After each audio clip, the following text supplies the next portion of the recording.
Hello everyone, welcome back. तो पिछले video में जैसे कि हमने देख लिया था कि थ्रेड किस तरह से काम करती है, ठीक है, मल्टी थ्रेडिंग को समझा था। आज जो हम देखने वाले, मैंने बताया था कि एक सिनेरियो हम लेंगे। देखो जैसे कि आप स्क्रीन में देख पा रहे हो कि एक सिनेरियो है।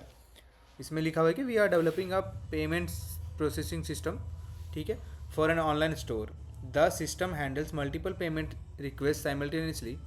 Each request involves verifying the payment detail and then processing the payment, ठीक है। यहाँ पे आप अगर ध्यान से देखो, the system handles multiple payment request simultaneously. मैंने बताया था कि जब हम मल्टी थ्रेडिंग का यूज करेंगे, मैंने बताया था कि अभी साथ में जब हम करेंगे तो मल्टी थ्रेडिंग और एक्सेप्शन हैंडलिंग दोनों को मर्ज करके एक क्वेश्चन, एक सिनेरियो लेंगे।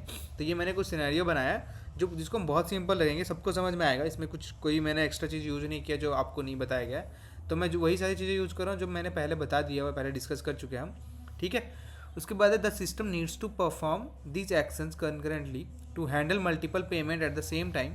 You need to ensure proper execution handling in place of both payment verification and processing. Requirement है कि you need to use multi threading to handle multiple payment. ये समझ में आया? मैंने बताया था मल्टी थ्रेडिंग हम यूज़ करने वाले हैं। यहाँ पे क्या करेंगे, मल्टीपल पेमेंट को अचीव करने के लिए हमें क्या करना पड़ेगा, हमें मल्टी थ्रेडिंग यूज करना पड़ेगा। Each payment request involves two key operations, पहला पेमेंट वेरिफिकेशन और दूसरा पेमेंट प्रोसेसिंग, ठीक है। इस चीज़ को भी हम देखेंगे, सब डेवलप करके देखेंगे क्या करके। If either execution is thrown, ठीक है, exception is thrown, sorry, the system should be log the error and retry the operation up to 3 times, ठीक है। अगर मान लो कि कोई फेलियर आता है, कोई भी, ये हो सकता है कि हमारा पेमेंट सही से नहीं हुआ, ठीक है, वेरिफिकेशन के टाइम पे प्रोसेसिंग नहीं हुआ, इसके लिए हम खुद से अपना एक एरर भी लिखेंगे, ठीक है। मतलब हमारा अपना जो थ्रो से यूज करके हम अपना खुद का कस्टम एक्सेप्शन जनरेट करते हैं वो भी लिखेंगे। इफ़ उसके बाद है कि प्रॉपर सिंक्रोनाइजेशन, ये तो मैंने अपने लिख दिया, ठीक है। समझ में आया? तो सिनेरियो कुछ ऐसा है कि हमें एक पेमेंट प्रोसेसिंग ऑप्शन बनाना है, मतलब लेना है जहाँ पे हम पेमेंट से रिलेटेड कुछ काम करने वाले हैं। वहाँ पे मुझे मेरा मेन काम होगा कि हम पेमेंट दो तरह से करेंगे। एक तो हमारा पेमेंट का प्रोसेसिंग होगा पूरा, और पेमेंट प्रोसेसिंग का अगर वो चाहे तो एक्सेप्शन हो सकता है कि वो एक्सेप्शन थ्रो करे, ठीक है। मतलब दो दो काम हमारे यहाँ पे है कि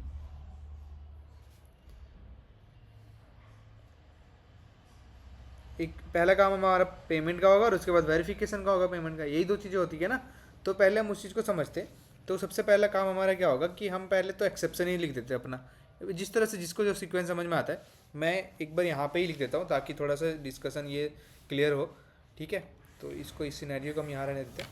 यहाँ पे जैसे हमारा सबसे पहला काम है एक्सेप्शन को बनाना, ठीक है।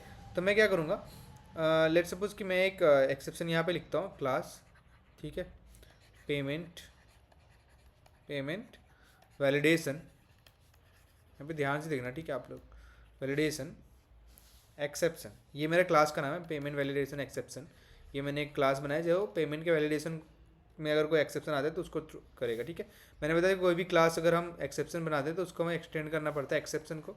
तो मैं यहाँ पे एक्सेप्शन को एक्सटेंड कर दे रहा हूँ, ठीक है। उसके बाद हमारा यहाँ पे पब्लिक एक मैं क्या बनाऊँगा, एक यहाँ पे मेथड बनाते हैं, मतलब एक्चुअली एक्सेप्शन बनाते हैं। जो भी आएगा हमारा पेमेंट वैलिडेशन एक्सेप्शन, ठीक है, पेमेंट वैलिडेशन एक्सेप्शन एक्सेप्शन। और इसके अंदर हम पास करेंगे स्ट्रिंग, एक मैसेज जिसको हमें प्रिंट भी करना है, ठीक है, मैसेज। और यहाँ पे हम सीधा सीधा इसका सुपर मैथ कर देंगे। ये तो आप लोगों को समझ में आ रहा होगा क्योंकि मैंने एक्सेप्शन में ही ये चीज़ें डिस्कस कर दी थी कि ये किस तरह से काम कर रहा होगा। आप एक बार प्लीज़, अगर नहीं समझ में आ रहा है तो आप पीछे वाले वीडियो में जाके आप देख सकते हो, ठीक है। उसके बाद हमारा जो नेक्स्ट मेथड है, ठीक है, ये मेरा ये हो गया, ठीक है। पेमेंट वैलिडेशन, कोई एक्सेप्शन अगर जनरेट हुआ तो यहाँ पे ये थ्रो करेगा, ठीक है। एक और मैं करता हूँ जहाँ पे पेमेंट प्रोसेसिंग का अगर एक्सेप्शन आए, मैंने बोला दो ऑपरेशन करने वाले, क्लास पेमेंट प्रोसेसिंग एक्सेप्शन, ठीक है। ये मेरा दूसरा क्लास है जो एक, वो भी हमारा एक एक्सेप्शन क्लास ही है। ये करेगा एक्सटेंड्स, और यहाँ पे हमारा एक्सेप्शन, ठीक है, इसमें कोई दिक्कत नहीं। अब यहाँ पे ये पब्लिक पेमेंट प्रोसेसिंग एक्सेप्शन, ये मेरा मेथड का नाम है। ये हमारा मेथड एक मतलब अच्छा प्रैक्टिस होता है जब हम पूरे के पूरे मेथड को इस तरह से लिखते हैं ताकि किसी को भी, अब देखो आप एक बार भी अगर इस मेथड को देखोगे ना, इसका नाम, तो आपको समझ में आ जाएगा कि इसके नेम में ही लिखा हुआ है कि ये मेथड का यूज़ क्या है। ठीक है, इसलिए मैंने इस तरह से नाम रखा है सबका, सबका नेम इस तरह से, नेमिंग ही मैंने इस तरह से चूज़ किया हुआ है। उसके बाद यहाँ पे भी हम सेम मैसेज पास करेंगे। ये इसके सुपर क्लास में जाकर के मैसेज कैसे प्रिंट करते हैं ये मैंने पहले बता चुका। ठीक है, ये मेरी दूसरी क्लास हो गई। एक हमारा पेमेंट प्रोसेसिंग एक्सेप्शन है, एक दूसरा हमारा ये है। ठीक है, उसके बाद हमारा एक मेन क्लास बनेगा जहाँ पे हम ऑपरेशंस डिफाइन करेंगे। ठीक है, वो हमारा पेमेंट क्लास होगा। लेट सपोज क्लास पेमेंट, और ये हमारा यहाँ पे हम हमारे जितने भी ऑपरेशंस है ना वो दिखाएंगे। तो मैं क्या करता हूँ, एक पेमेंट डिटेल के लिए प्राइवेट ही बनाना पड़ता है, तो मैं क्या करता हूँ इसको प्राइवेट स्ट्रिंग पेमेंट डिटेल्स। ठीक है, उसके बाद क्या करना है, हमें यहाँ पे लिखना पब्लिक, जो हमारा मेथड हम क्रिएट करने वाले हैं इसमें पब्लिक और पेमेंट। ये पहले हम ना, मतलब ये तो मेथड नहीं बना रहा, पहले मैं क्या करना पड़ेगा, इस जो ये जो क्लास है ना इसका कंस्ट्रक्टर क्रिएट करना पड़ेगा, क्योंकि जब जब भी इसको कोई कॉल करे तो उसके साथ साथ हमें वो एक हम डिटेल पास करेंगे कि पेमेंट जो है वो सक्सेसफुल है कि नहीं, करना है क्या करना है वो चीज़ अभी मैं दिखाऊंगा जब इसके बाद जो लाइन लिखूंगा मेन फंक्शन में जो लिखूंगा। तो यहाँ पे मेन हम क्या करें, अच्छा चलो पहले हम उसी को लिख लेते हैं, जो हमारा मेन मेथड है ना, मेन क्लास होगा, उसके अंदर की चीज़ें हम पहले लिख देते हैं ताकि थोड़ा एक क्लियर अंडरस्टैंडिंग बने कि हाँ ठीक है ये किस तरह से काम कर रहा होगा। तो मैं क्या करता हूँ, एक यहाँ पे इसको लिखने से पहले यहाँ पे एक क्लास बनाता हूँ। ठीक है, उसको भी हम होल्ड पे रखे हुए, क्लास पेमेंट टास्क। यहाँ पे एक्चुअली में ऑपरेशंस जो होंगे ना वो कितने अटेम्प्ट जो था अभी ऊपर आपने अगर ध्यान से पढ़ा हो तो उसमें मैंने क्या बताया था कि अगर हम कोई अगर फेल हो जाता है तो उसको हम मैक्सिमम 3 अटेम्प्ट देंगे ना, तो वो चीज़ हम यहाँ पे लिख लेंगे। ठीक है, तो मैं क्या करता हूँ यहाँ पे एक रनेबल इंटरफेस यूज से करके यहाँ पे एक लिखता हूँ। रनेबल क्यों यूज़ करें पता है, इम्प्लीमेंट करके थ्रेड क्रिएट करने के लिए। ठीक है, तो हम यहाँ पे क्या कर रहे हैं, थ्रेड क्रिएट कर रहे हैं। उसके बाद मैंने लिखा यहाँ पे प्राइवेट पेमेंट, और ये पेमेंट क्या है बताता हूँ। और ये पेमेंट मतलब मैं एक ऑब्जेक्ट क्रिएट कर रहा हूँ पेमेंट क्लास का। ठीक है, अब ये ऑब्जेक्ट क्रिएट किया तो इसलिए मैंने उसको भी होल्ड पे रखा है, ये मैंने कर लिया। उसके बाद क्या करेंगे, एक हम लेट्स से फाइनल या फिर मैक्सिमम ट्राइज के लिए भी तो हमें कुछ रखना पड़ेगा ना। तो हम क्या करते हैं, प्राइवेट स्टैटिक फाइनल। ठीक है, इसको फाइनल बनाते हैं इंट। अब मैंने सबके बारे में बता चुका पहले ही, फाइनल क्या होता है, स्टैटिक क्या होता है, इंट क्या होता है, प्राइवेट क्या होता है, सब कुछ बताया हुआ है। ठीक है, तो इसमें ज़्यादा कंफ्यूज होने की ज़रूरत नहीं, ज़्यादा टाइम लगाने की ज़रूरत नहीं। उसके बाद यहाँ पे रीट्राई के लिए मैं यहाँ पे लिख देता हूँ कि मैक्सिमम रीट्राइज जो है ना वो हम किसी को 3 दे सकते, इससे ज़्यादा नहीं दे सकते। ठीक है, अब यहाँ पे क्या हमारा टास्क क्या है, पेमेंट। पहले तो ये इस टास्क का हमें एक क्या करते हैं, कंस्ट्रक्टर क्रिएट कर देते हैं। ठीक है, पब्लिक पेमेंट टास्क, और यहाँ पे लिखेंगे पेमेंट, और साथ ही में ये हम लिखेंगे इसका नाम पेमेंट। ठीक है, ये हो गया। उसके बाद मुझे यहाँ पे कंस्ट्रक्टर पता है क्या करता है, this dot payment equal to payment, ये आपको सबको ही पता है, इनिशलाइज करने का काम होता है इसका। तो यहाँ पे इसने बस इनिशलाइज कर दिया। ठीक है, इनिशलाइजेशन हो गया। अब एक मेथड को हम ओवर करेंगे यहाँ पे, जो मेरा रन मेथड है, पता था ये सब चीज़ करना ही करना है। तो मैं क्या करूँगा, यहाँ पे एक रन मेथड को पहले ओवर करूँगा ताकि वो उसको, अब जैसे हम ओवर करते हैं तो यहाँ पे लिख देते हैं @ओवर। इसके पीछे के क्या रीज़न है ना, कि अगर आप नहीं लिखो तो भी चलेगा, पर जब हम ओवर लिख देते हैं तो आप अगर नहीं करते ओवर तो वो एरर देता है कि आपने ओवर नहीं किया इसके मेथड को। तो इसलिए हम ओवर एनोटेशन यूज करते हैं, इसको हम एनोटेशंस बोलते हैं। ठीक है, यहाँ पे मान लो कि स्टार्टिंग में मैंने जो मैक्सिमम रिट्राइज है ना वो तो हमने लिखा उतना, तो मैं समझ लो यहाँ पे रिट्राइज के लिए 0 रखता हूँ। यहाँ पे लिखूँ वाइल लूप चला रहा हूँ कि अगर मेरा रिट्राई जो है ना, ये रिट्राई जो है अगर वो अभी तक लास्ट तक नहीं पहुँचा, मतलब मैक्स तक नहीं पहुँचा है, कि यहाँ पे मैक्स जो हमने ऊपर 3 डिफाइन करें, यहाँ पे आप डायरेक्ट 3 भी लिख सकते हो, कोई दिक्कत नहीं उससे, पर मैंने एक वेरिएबल ले लिया, वो अच्छी प्रैक्टिस होती है। आप बाद में अगर वहाँ चेंज करना चाहो तो बस ऊपर चेंज करना पड़ेगा और नीचे बाय डिफ़ॉल्ट वो चेंज हो जाएगा। ठीक है, अगर वो मैक्सिमम रिट्राइज से अगर कम है तो मुझे क्या करना है, यहाँ पे ट्राई, और ये अब ये ट्राई के अंदर क्यों रखा, क्योंकि ये हो सकता है पॉसिबिलिटी है कि ये एक्सेप्शन थ्रो करे। ठीक है, पेमेंट डॉट वेरीफाई पेमेंट। अब ये वेरीफाई पेमेंट क्या है, ये वेरीफाई पेमेंट हमारा पेमेंट क्लास के अंदर का एक मेथड है। ठीक है, मैंने इसको कॉल किया, और साथ ही मैं करूँगा इसके प्रोसेसिंग को भी, पेमेंट डॉट प्रोसेस। ठीक है, पेमेंट। ओके, अब यहाँ पे ये जो पेमेंट का वेरीफाई करने का है ना, ये मैंने क्या लिखा था, मैंने बताया था कि यहाँ पे हम एक जो क्लास लिख रहे हैं, यहाँ पे हम पेमेंट का पहले तो एक कंस्ट्रक्टर बना रहे हैं जो इनिशलाइज करेगा इस पेमेंट डिटेल को। अब ये क्या है ना, मैं जब मेन फंक्शन मेन मेथड लिखूंगा तो वहाँ समझ आ जाएगा। अभी के लिए मैं ये लिख देता हूँ ताकि ये क्लास को हम अच्छे समझ पाएँ।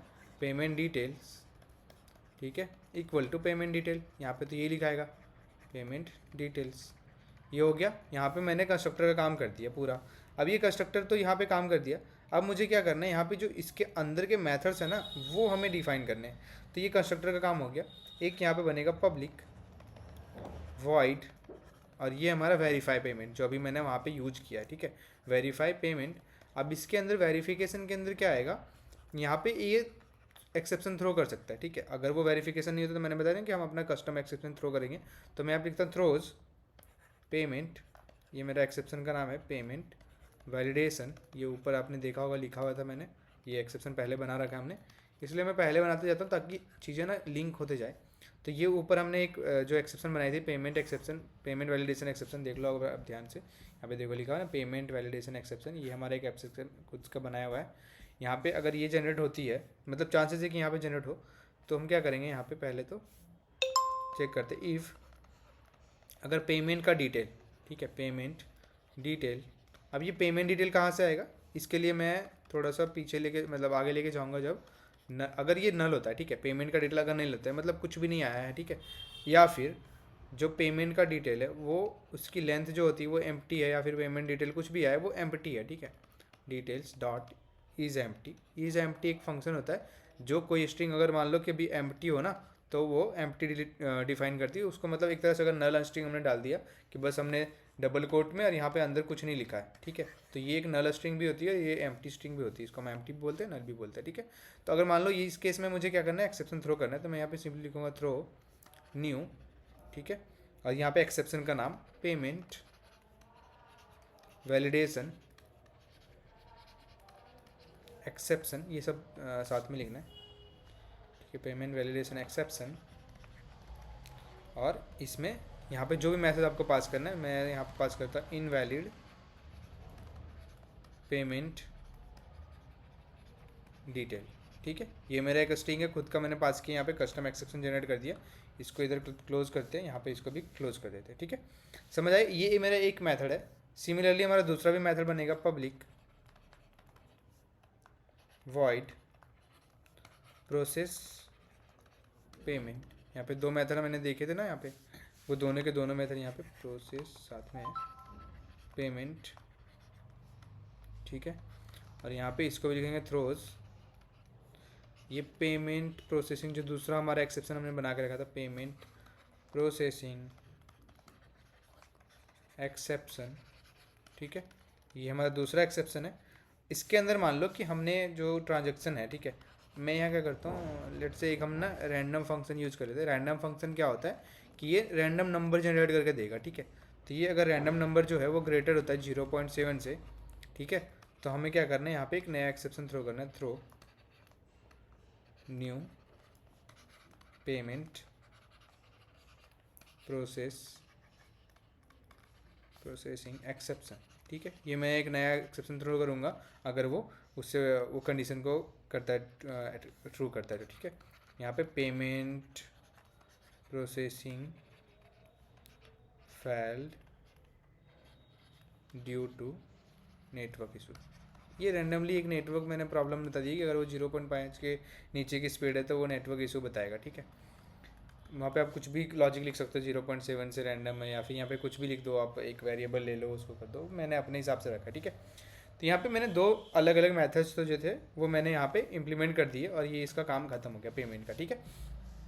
अब आते हैं इस क्लास के ऊपर हमने बनाते हैं, यहाँ पे देखो ये जो कंडीशन लिखी थी हमने ट्राई कैच की, यहाँ पे ट्राई के अंदर हमने ये लिखा। उसके बाद क्या करेंगे, अगर मान लो कि ये दोनों कॉल करने के बाद हमें क्या करना है, सिंपली यहाँ पे एक प्रिंट करना है, system dot out dot println, और यहाँ पे मैं प्रिंट कर दूंगा पेमेंट सक्सेसफुल। अगर दोनों आ जाता है तभी तो ये वापस घूम के यहाँ पे आएगा, वरना उधर ही एक्सेप्शन थ्रो कर देगा ना, तो हमें इधर आने की जरूरत है नहीं। तो ये अगर मान लो कि ये भी एग्जीक्यूट हो जाता है, ये भी एग्जीक्यूट हो जाता है, मतलब उधर से एक्सेप्शन जनरेट नहीं हुआ, तो सीधा हम बोल देंगे पेमेंट सक्सेसफुली, ठीक है, बोलिए पेमेंट सक्सेसफुल, ठीक है। ये हो गया हमारा टास्क, और यहाँ से हम कर जाएंगे रिटर्न। ये हो गया हमारा ट्राई का काम खत्म, ठीक है। अब इसके हम कैच भी बनाना पड़ेगा, हमने ट्राई बनाया तो यहाँ पे मैं पेमेंट प्रोसेसिंग एक्सेप्शन जो लिखते हैं वो पेमेंट, एक तो प्रोसेस था, एक वैलिडेशन था ना, पेमेंट वैलिडेशन एक्सेप्शन और पेमेंट दोनों, ठीक है। पेमेंट प्रोसेसिंग और है, ये सिंगल पाइप है, ठीक है, इसको और बोलते हैं प्रोसेसिंग एक्सेप्शन। अगर दो अलग अलग एक्सेप्शन आ जाए तो हम ऐसे पाइप के साथ उसको लिख दें। यहाँ पे ई, दोनों में से कोई भी जनरेट करे तो हम करेंगे रीट्राई को, जो भी रीट्राई था उसका हम प्लस प्लस कर देंगे तो क्या होगा, 0 से 1, 1 से 2, 2 से 3 हो जाएगा और उसके बाद वहाँ पे इसके बाद से रीट्राई नहीं मिलेगा। अगर ये रीट्राई हमारा अभी भी कंडीशन फॉल्स है तो यहाँ पे सिंपली हमें system dot out dot println करना है और यहाँ पे अटेम्प्टेड, यहाँ पे रीट्राई को ही प्रिंट कर देते, ठीक है। तो ये हमारा, इसको करते हैं प्लस रीट्राई प्लस, यहाँ पे क्या करेगा वो रीट्राई को ही इतने बार दिखा देगा, फेल हो गया, ये भी रीट्राई फेल हो गया ऐसे करके, ठीक है। और यहाँ पे हम एक्सेप्शन को भी प्रिंट कर सकते हैं, साथ में ई डॉट गेट मैसेज भी करेंगे तो हमारा एक्सेप्शन का जो नाम है ना वो भी प्रिंट हो जाता है। तो मतलब एक्सेप्शन कौन सी जनरेट हुई है वो भी यहाँ पे प्रिंट कर सकते हैं हम, ठीक है। ये हमारा मेथड होता है और इसको कर देते हैं क्लोज, ठीक है। यहाँ पे एक कंडीशन हमें चेक करनी पड़ेगी, इफ़ हमारा रिट्राइज है ना वो भी अगर इक्वल टू मैक्सिमम हो गया है, ठीक है, तो इधर भी तो हम बाहर निकलना पड़ेगा। ये जो हमारा है वो अगर मैक्सिमम रिट्राइज पहुंच चुका है कि हमने अपने मैक्सिमम को रीच कर लिया, तो मुझे क्या करना पड़ेगा, यहाँ से प्रिंट करना पड़ेगा system dot out dot println कि you have reached maximum, you have reached maximum, ठीक है। ये हो गया। उसके बाद यहाँ से कर जाना रिटर्न। ये हो गया हमारा सिंपल सा प्रोग्राम। और यहाँ पे हम सब चीज़ को रिट्राई भी यहाँ पे सारे के जो ये रिटर्न करेंगे तो यहाँ पे क्या करेगा, ये सीधे इसको बाहर भेज देगा, ठीक है। ये हमारा क्लास क्लोज हो गया। अब हमारा जो मेन क्लास बनाना है यहाँ पे लिखते हैं हम लेट से पब्लिक पेमेंट मैनेजमेंट, ठीक है। ये मैंने इसका नाम रखा मैनेजमेंट, पेमेंट मैनेजमेंट।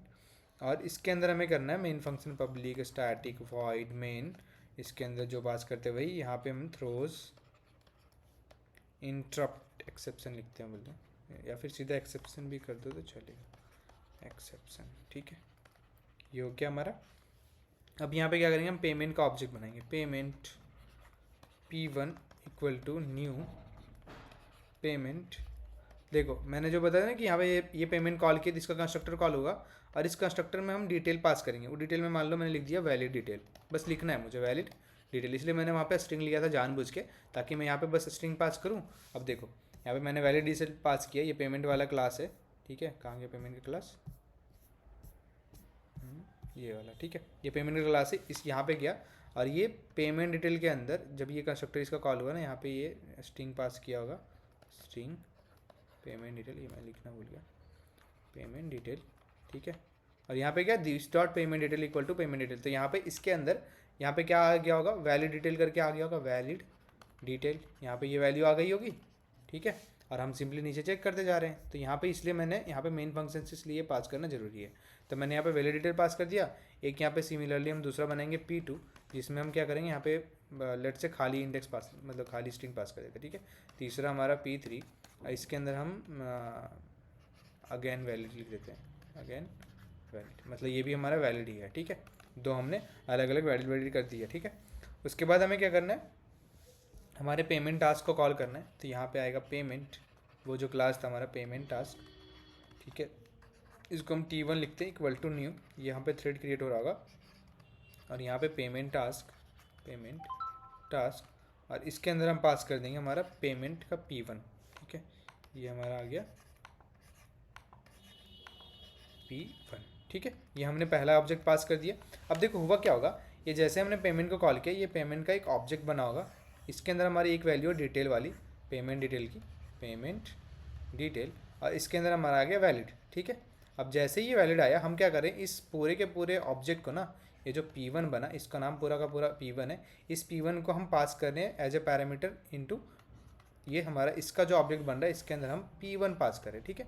अब ये क्या, इसका क्या काम था कि जैसे ही ये पास करो, देखो यहाँ पे आप आओ, अगर ये पेमेंट टास्क के अंदर ये रहा, इसका जो कंस्ट्रक्टर है देखो, इसके कंस्ट्रक्टर में ये क्या इनपुट ले रहा है, इसके कंस्ट्रक्टर में अगर आप ध्यान से देखो तो ये हमारा ऑब्जेक्ट ही तो ले रहा है, पेमेंट का ऑब्जेक्ट।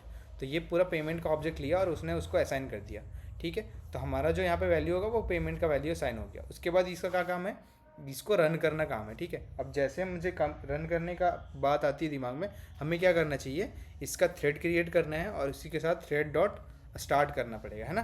तो हमें वही काम करना है। चलो यहाँ से चलते हैं और ये हमारा ऐसे ही करके हम T2 बनाएंगे, जिसमें हम यहाँ पे P2 पास करेंगे। सिमिलरली यहाँ पे T3 बनाएंगे और इसके अंदर हम P3 पास करेंगे, ठीक है। अलग अलग प्रोसेस यहाँ पे पास कर दिया हमने।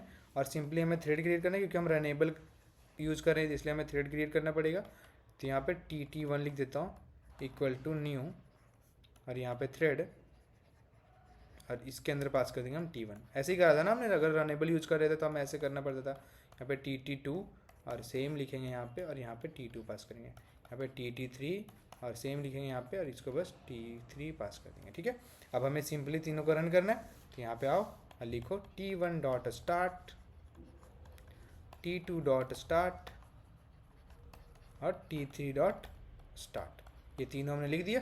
अब ये तीनों रन हो जाएंगे। मैंने बताया था कि अगर आपको एग्जीक्यूशन को थोड़ा सा सही करना है तो बस T1 डॉट ज्वाइन कर दो, तो ये उसका वेट करेगा कंप्लीसन का। T2 डॉट ज्वाइन कर दो, क्योंकि हमारा ट्रांजेक्शन जब तक कंप्लीट नहीं होता हम आगे नहीं बढ़ना चाहेंगे।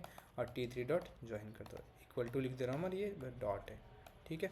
ये हो गया हमारा पूरा का पूरा प्रोग्राम। अभी आप इसको देखो तो हमने बस इतना छोटा सा प्रोग्राम लिखा इस कंसेप्ट को समझने के लिए। अब इसको हम लेके चलते हैं अपने VS कोड के अंदर। मैं इसको पहले से लिख देता हूँ ताकि थोड़ा सा आपका टाइम बचे इसमें। देखो हम आ गए यहाँ पे, देखो मैंने कोड लिख रखा। अब ये हमें देखो यहाँ पे क्या है, पेमेंट वैलिडेशन एक्सेप्शन। ये मैंने एक एक्सेप्शन लिखा जो हमने वहाँ पे डिस्कस किया, तो वही सारे मैंने नाम रखे। उसके बाद यहाँ पेमेंट एक्सेप्शन, यहाँ पे मैंने मैसेज पास किया और यहाँ पे मैसेज प्रिंट करने के लिए, ठीक है। सिंपल सा सेकंड एक्सेप्शन क्रिएट किया। इसमें ज़्यादा दिमाग नहीं लगाते क्योंकि हमने पहले पढ़ रखा है। आप अगर थोड़ा कन्फ्यूजन हो तो आप पीछे जाके देख सकते हो वापस से। ये हमारा पेमेंट क्लास है। इसमें हमने अलग अलग जो ये पेमेंट का हमने कंस्ट्रक्टर बनाया, यहाँ पे पेमेंट की डिटेल को एक्सेस असाइन कर दिया। ऐसा कम करते हैं, पहले हम मेन फंक्शन में ही चलते हैं। यहाँ पे देखो आप ध्यान से, हमने क्या किया, पहले पेमेंट का एक ऑब्जेक्ट क्रिएट किया पेमेंट 1 करके। यहाँ पे मैंने वैलिड डिटेल पास किया। सिमिलरली एक खाली स्ट्रिंग और एक ये, ठीक है। अब ये तीनों के तीनों पेमेंट क्लास के अंदर गए, इसके कंस्ट्रक्टर को कॉल किया, ठीक है। अब यहाँ पे कंस्ट्रक्टर क्या करा, पेमेंट डिटेल के अंदर वैल्यू पास कर दे रहा है। और हमने यहाँ पे वैल्यू क्या पास किया हुआ इसको, एक में वैलिड डिटेल, खाली स्ट्रिंग, फिर अनदर वैलिड डिटेल, ठीक है। ये तीनों यहाँ पे असाइन हो गए, इसमें कोई दिक्कत नहीं। अब मैं एक एक करके सोचता हूँ। अब बताओ P1 के लिए अगर मैं ये वाला फंक्शन को एग्जीक्यूट करूँ, ठीक है, ये कहाँ पे एग्जीक्यूट होगा, इसने इसको कॉल कर दिया, इसका काम खत्म, ठीक है। अब जैसे इसने टास्क 1 करा, ठीक है, पेमेंट टास्क 1 इक्वल टू इसका कंस्ट्रक्टर कॉल होगा।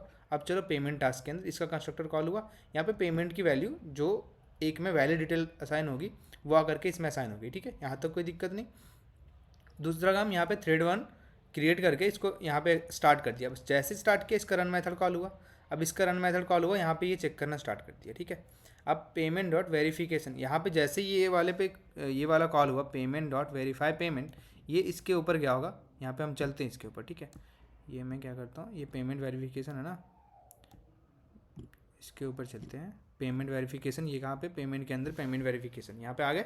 अब यहाँ पे देखो पेमेंट डिटेल, यहाँ पे हमारा पेमेंट डिटेल के अंदर क्या वैल्यू स्टोर है, वैलिड डिटेल। अगर वैलिड डिटेल इक्वल टू ना, नहीं इम्पटी है नहीं, तो ये क्या करेगा, इसका इससे बाहर निकल गया, ठीक है। मतलब ये इनवैलिड वाला यहाँ पे नहीं हुआ एग्जीक्यूट, ठीक है। उसके बाद क्या करना है, पेमेंट प्रोसेस को कॉल किया। अब ये पेमेंट प्रोसेस कहाँ पे, यहीं पे है, मतलब प्रोसेस पेमेंट। यहाँ पे रैंडम जनरेट हुआ होगा, मान लो कि वो इससे बड़ा हो गया, ठीक है। तब जा करके ये क्या किया, सॉरी इससे बड़ा नहीं हुआ, तो ये क्या किया, इसको भी एग्जीक्यूट नहीं किया। अब जब ये भी सही चला गया, ये भी सही चला गया, तो हम सीधा से यहाँ पे प्रिंट कर देगा ये वाला, ठीक है। सेम अगर मैं यहाँ पे अगर ये वाली स्ट्रिंग पास की, खाली स्ट्रिंग, ये क्या करेगा, खाली स्ट्रिंग के लिए यहाँ पे इसको कॉल किया, जैसे ही ये चेक किया ये नल है, हाँ नल है, तो यहाँ पे इनवैलिड पेमेंट डिटेल पास कर देगा। और जैसे ही इसको कोई एक्सेप्शन मिलता है, मतलब यहाँ ट्राई के अंदर एक भी एक्सेप्शन अगर कैच होता है, तो ये क्या करेगा, रिट्राई के जो वैल्यू है उसको 1 कर देगा, मतलब वो 0 था 1 कर दिया, 2 कर देगा, 3 कर देगा ऐसे, ठीक है। और यहाँ पे चेक भी करेंगे ये मैक्सिमम चला गया, नहीं, अगर नहीं गया तो फिर ये वापस से स्टार्ट हो जाएगा, ठीक है। इसलिए इसको मैंने वाइल लूप के अंदर रखा हुआ है। अब देखो अगर ये वाइल लूप के अंदर होगा तो वापस स्टार्ट होगा, मतलब ये काम हमारा लगातार स्टार्ट होते जाए जब तक ये मैक्सिमम रिट्राई की वैल्यू नहीं चले आती, ठीक है। अब अगर इसको मैं रन करूँ, ये MA नहीं लिखा है ना, तो इसको हटा देते हैं, इसको करते सेव, ठीक है। इसको मैं वापस से रन करता हूँ, स्पेलिंग गलत कर दी थी नेम की। अब देखो यहाँ पे आया ना, पेमेंट सक्सेसफुल फर्स्ट वाले के लिए, सेकेंड वाला स्ट्रिंग हमारा नल था इसलिए इसने पेमेंट यहाँ पे कोई नेटवर्क नहीं, सॉरी, इसका क्या हुआ कि यहाँ पे ना कोई वो जो रैंडम फंक्शन था ना वो ज़्यादा जनरेट हो गया 0.7 से, इसलिए इसने ये वाला प्रिंट किया। ठीक है, उसके बाद पेमेंट सक्सेसफुल आया। अब उसके बाद यहाँ पे जो ये खाली स्ट्रिंग आई ना उसके लिए आया यहाँ पे इनवैलिड पेमेंट, सेकेंड ट्राई में भी इनवैलिड, थर्ड ट्राई में भी इनवैलिड, फिर जा करके यहाँ प्रिंट कर दिया maximum retries reached for payment. देखो यहाँ पे लिखा maximum retry reached for payment. समझ आए? बहुत छोटा सा एप्लीकेशन था समझने के लिए कि किस तरह से ये काम करती है। आप इसको एक बार ना अच्छे से अपने तरीके से समझो कि जो मेरा मेन समझाने का था, जो दिखाना ही था मुझे कि हम यहाँ पे सब चीज़ यूज़ कर रहे हैं, थ्रेड भी यूज़ कर रहे हैं और यहाँ पे हमारी एक्सेप्शन भी यूज़ हो रही। पर अभी आपको करना क्या है, इस चीज़ को अच्छे से कॉपी में नोट करके और आपको समझना है कि ये किस तरह से वर्क करी, किस तरह से काम करे। आप खुद से ड्रॉ करो, जैसे कि यहाँ पे मैंने बताया पेमेंट का एक ऑब्जेक्ट बना होगा, तो यहाँ पे ऑब्जेक्ट बनाया, फिर उसके अंदर पेमेंट ये वैलिड डिटेल पास करो, फिर यहाँ पे टास्क के अंदर ये वाला पूरा का पूरा ऑब्जेक्ट पास करो, फिर उसके अंदर जाके चेक करो। मैं इसलिए यहाँ पे इतना डिस्कस नहीं कर रहा ताकि ये वीडियो थोड़ी छोटी रही और आपको समझ में आ जाए। बाकी आप अपने तरफ से एक बार जरूर प्रैक्टिस करना है, इसको प्रैक्टिकली देखना है यहाँ पे ड्राई रन करके कि इस तरह से वैलिड डिटेल पास हो रही है, कहाँ पे जा रही है, स्टोर हो रही है। ठीक है, तो इससे आपका कंसेप्ट थोड़ा और क्लियर होगा। अभी के लिए इतना ही, थैंक यू।